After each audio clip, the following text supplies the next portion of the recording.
Welcome back to the Pilates Business Podcast. I'm your host, Seran. I am a business coach and consultant to boutique fitness studios, and I've been doing this part of the thing since 2013. That's when I first started working with studio owners on the business side. And over that, well over a decade of seeing firsthand inside and behind the scenes and being alongside founders and operators of boutique fitness studios, I have seen a lot. And I've been so fortunate to get to work with so many people and from various different backgrounds and with different visions and different goals. And it has been truly fascinating to see how different people approach business and business growth. And one of the things that, I most focus on when I work with studio owners is helping you to grow a profitable but a sustainable studio business. So that is one that doesn't leave you feeling exhausted and overwhelmed, but one that you're energized by, one that you're kind of curious about what's possible for you when you wake up in the morning and you walk into that studio. One where you're wondering what's next, but also excited for what's next. And it's interesting to see that in what I've observed and what I've had the great fortune of being able to observe is that it isn't just about having ideas, and it isn't even just about where you live in the world or what you offer in your studio. There are other factors that I think that I've seen drive the success of many that perhaps others don't have and are even unaware that they might be able to develop specific habits or skills that can make the difference between a business that is thriving and one that feels like it's constantly struggling to gain traction. And there's a few different components that go into it, but the two specifically that I would say show up more often with those people who are most successful in business. And that is that they hold themselves accountable and that they are consistent about their efforts. These are two habits, and I think they are habits that you can develop, really make the biggest difference. And it really does matter because as studio owners, we often have these aspirations, right? These big goals or this vision of what we want for our business. But having that idea is actually kind of the easy part. What is more difficult, I think, and more challenging because it requires a level of discipline, which is that you have to commit to getting there. And that commitment has to come before you can even make the first step. And so committing to your own success, I think, is often one of those things that often just stops people in their tracks. And when I get to work with folks who are just have this vision and are committed to going after that vision, they are willing to show up every day and they're excited by the day-to-day progress they're making, the things they're doing to move them towards that next goal or that next milestone. And I think for those people, there is a level of accountability that they hold themselves to. And that they are okay with that accountability because they're okay with being a little bit uncomfortable. And so there are some folks, I think, who might be on some very often, I think this is very subconscious, but sometimes afraid of actually even committing to their goals because it can be kind of scary to just be very sort of fully responsible for your success, especially, I think, if you've always perhaps worked for someone else, where your success is actually someone else's responsibility to some degree, right? When we own our own business, the full weight of your success sits on your shoulders. And, that is something that we have to be courageous about embracing as studio business owners. Now, we are all creatures of habit. We have a lot of biases inside of us as human beings. And one of those things is that and our brains tell us things, and our brains will tell us to do the things that are most safe. And so there's a lot of benefits to that. It can make us, keep us alive, right? But it also often it keeps us small, keeps us in a side of a comfort zone that actually halts progress and growth in business as well. And so the reality is that you have to be willing to hold yourself accountable, to step a little bit out of your comfort zone, but you have to be willing to do that very consistently. And I think very often we're willing to do that for the first little bit. We're willing to sort of go for it when we first open a studio or start a business or try something new or do something, offer a new type of class or try a new piece of equipment. But we're often without that sort of commitment to that long-term success, we often then sort of slowly sort of step back into that comfort zone and look for that comfort zone. And what I observed, and I've been very fortunate, to be able to cross paths with many very successful people, not just in the boutique fitness industry, but outside and in life in general. And what I've been able to observe about those people is that they don't have that desire to stay comfortable. They're actually just comfortable being uncomfortable. And I think this might be the key, truly, to success. And I think about it in terms of perhaps even just my movement practice. And, we never make progress in terms of our strength, mobility, or endurance if we do the same exact workout every single day of the week. There is some ways we often need to change or challenge what we're doing to reach that next level of progression in our movement practice, especially if our goals are beyond where we are today. So the good news is that these are skills you can absolutely develop. These are habits that you can develop for yourself.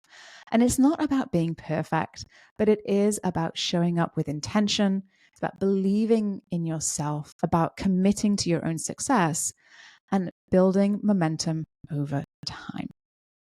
So let's talk about a little bit more about why accountability and consistency are so essential for studios. And I think when it comes to accountability, it's like having a mirror that shows you the truth. Without it, it's easy to convince yourself that you're working hard, when in reality, maybe you're just spinning your wheels. When you're accountable to others, and I think this is one of the things that we do really well inside of Thrive, we talk about what we want to do, we talk about our goals regularly. You find yourself accountable to someone else. And we know that research has shown that when you are able to talk about your goals with others, you're far more likely to take action, even if it's uncomfortable.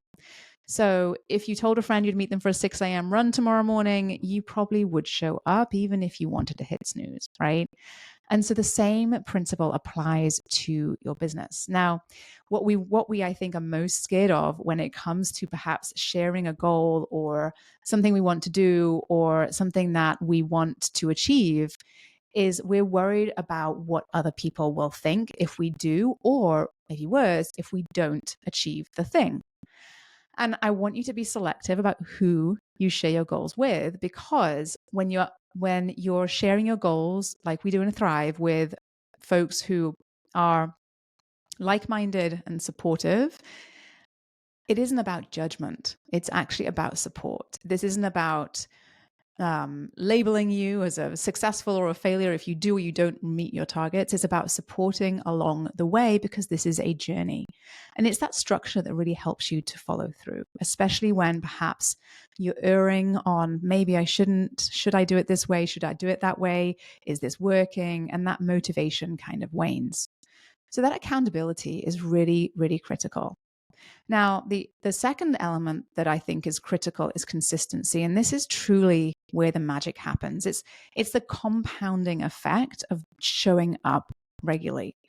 So you might not see results immediately. And I think this is another sort of mindset shift that we have to embrace, which is that we're not looking for wins necessarily every single day, but we're looking for regular growth. And we're looking for progress, and we're looking for results that reflect the efforts of showing up. So what that means is that you want to be consistent with your efforts around marketing, around customer and client lead generation, around retention efforts, and we don't see results tomorrow. We will see results maybe 2 weeks or even 3 months or even sometimes 6 months down the road. Now, the secret is that accountability and consistency are kind of like peanut butter and jelly. They work really well together.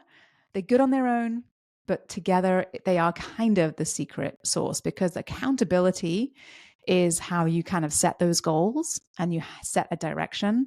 And consistency is about showing up and being and regularly showing up to meet those goals, to make that progress and move forward. And let's be real, committing to your goals is scary because it means really taking responsibility. What if you fail? What if you disappoint yourself or others? But the truth is, honestly, avoiding commitment doesn't protect you. It just keeps you stuck. And then we know that some might say, keeps you comfortable, right? And we've all been there. It's far easier to stay where it's familiar.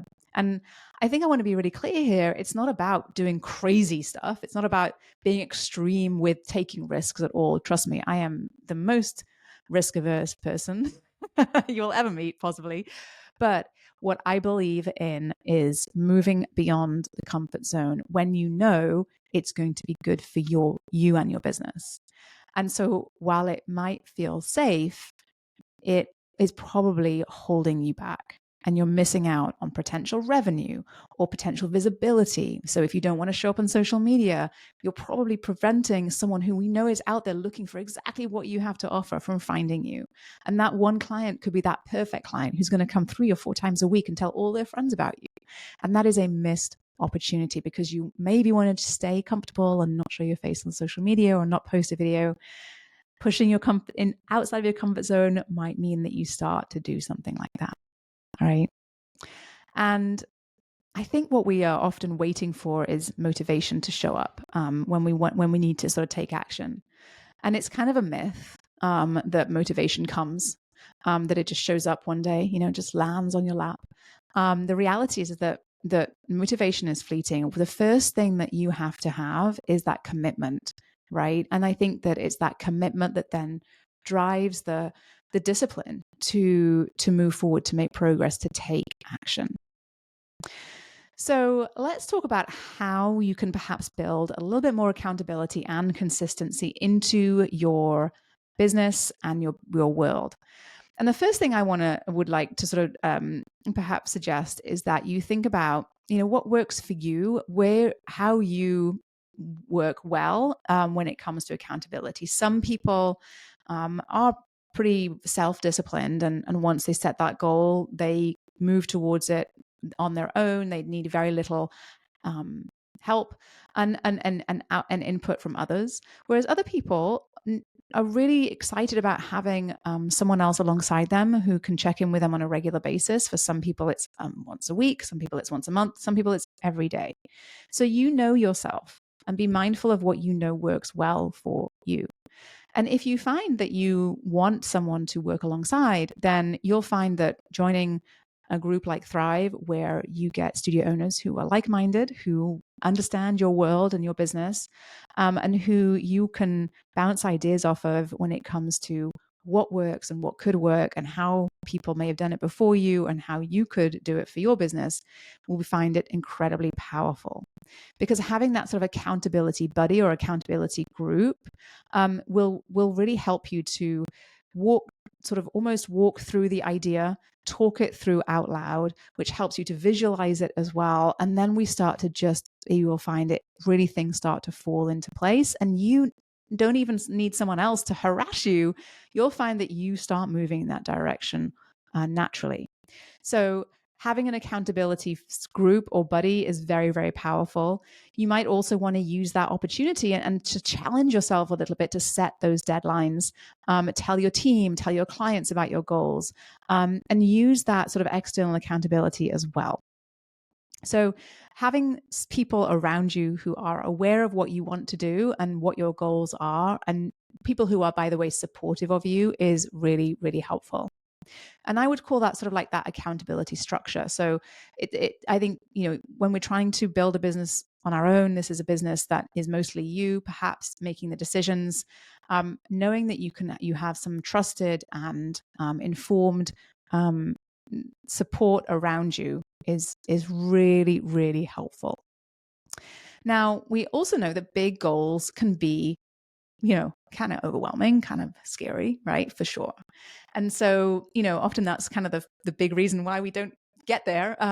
So one of the things I encourage you to do, just like I encourage the studio owners that I work with to do, is to break big goals down into more manageable steps. And, inside of Thrive, we talk through when we do our planning sessions, our business planning sessions, we talk through what those steps look like and what really is a manageable step. And I think that this is something that, is a habit that you're going to get into, is a way of thinking about goals, where you take that big goal and you break it down into, 3 or 5 or even 8 milestones, that then you make those your kind of tasks or to-dos over the course of a week or a month to move you forward over time towards that project or that goal. And it's perhaps then about showing up. That is where that consistency comes into play. So for example, if your goal is to be more active on social media because you believe there is opportunity there to get new clients and to engage your current client community, then maybe the one of the milestones is I want to start with posting 3 times a week to social media. Right. And then maybe once you reach that goal, you might decide you want to post more often, or maybe you want to decide that you want to invest in having someone else help you to create that content for you. And the reality is that when it comes to setting goals and reaching goals, we want to focus on the progression and the forward progression of your business and of what you want to achieve, not about making every single step perfect along the way, because perfection will just blow you up. Okay. So in not a good way. So focus on progress, not perfection.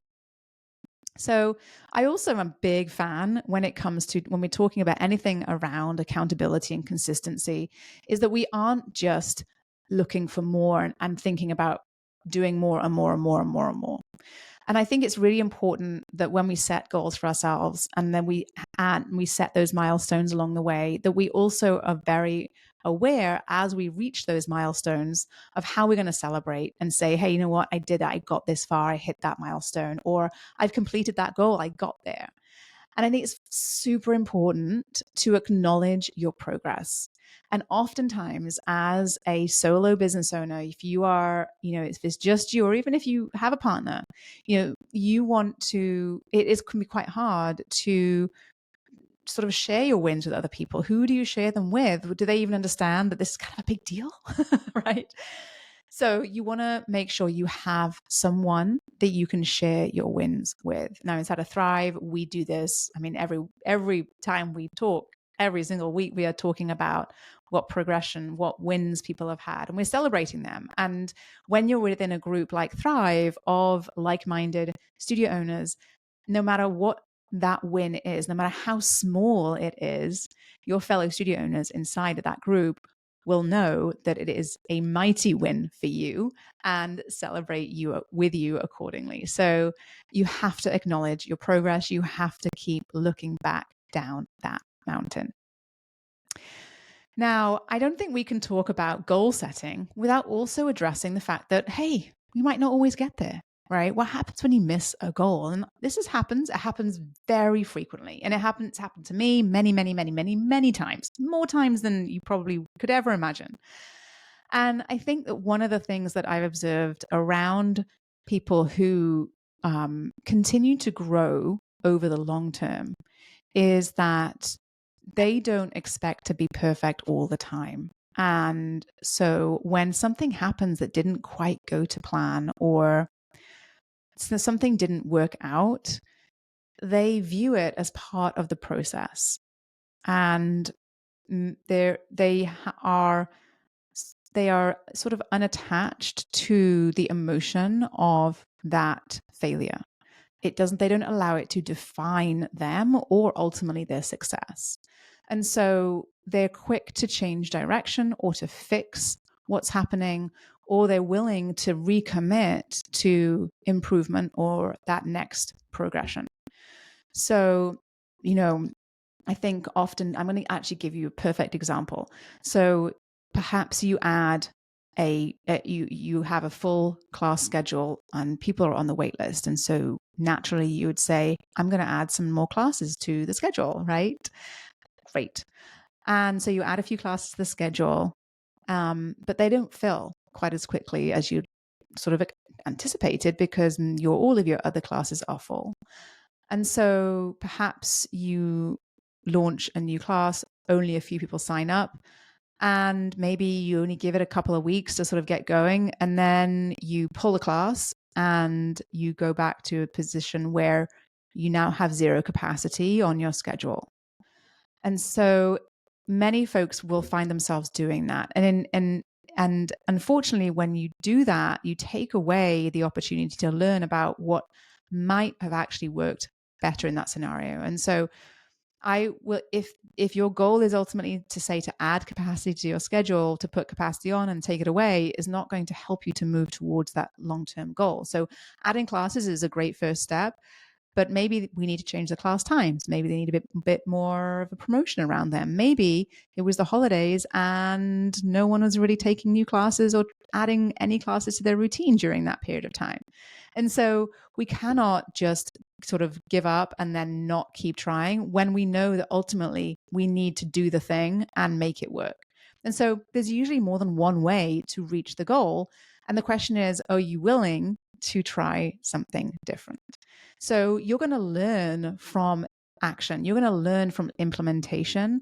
And we want to make sure that we are then, instead of deciding that it's failing or not, that we are learning as we go. So whether it is successful or whether it's not successful, we are learning from the activity and the action that we take. Because very, very often in your business, whenever you're taking action that is a little bit outside of the comfort zone, or you're trying something new, or you're adding, say, classes to your schedule, there's something that you're going to have to perhaps do again and again and again.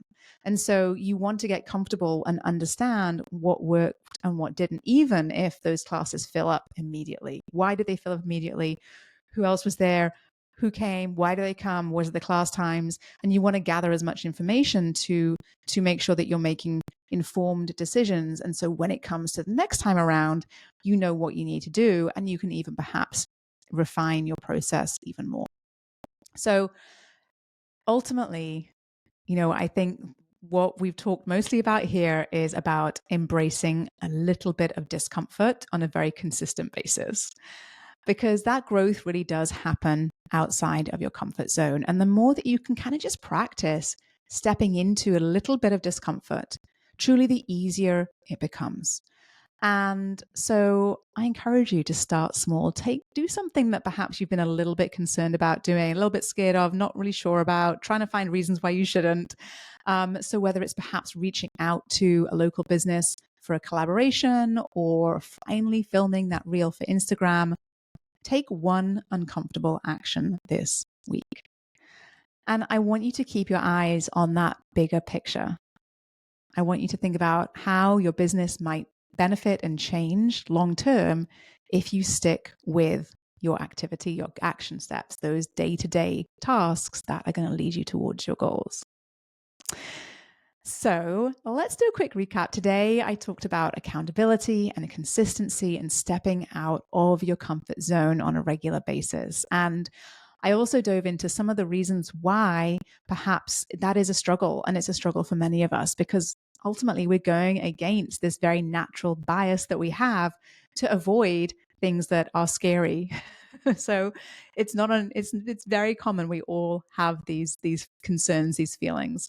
And the reality is that the more you're willing to step out of your comfort zone, the more natural it will feel and the more comfortable you will be just beyond that comfort zone.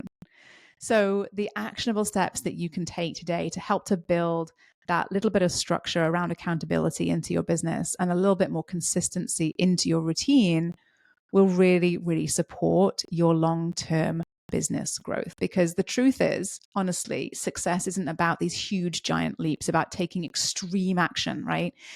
Truly, when you're building a business that is stable, that is sustainable and that is long-term profitable for you and able to pay you, it's about small, consistent steps with accountability.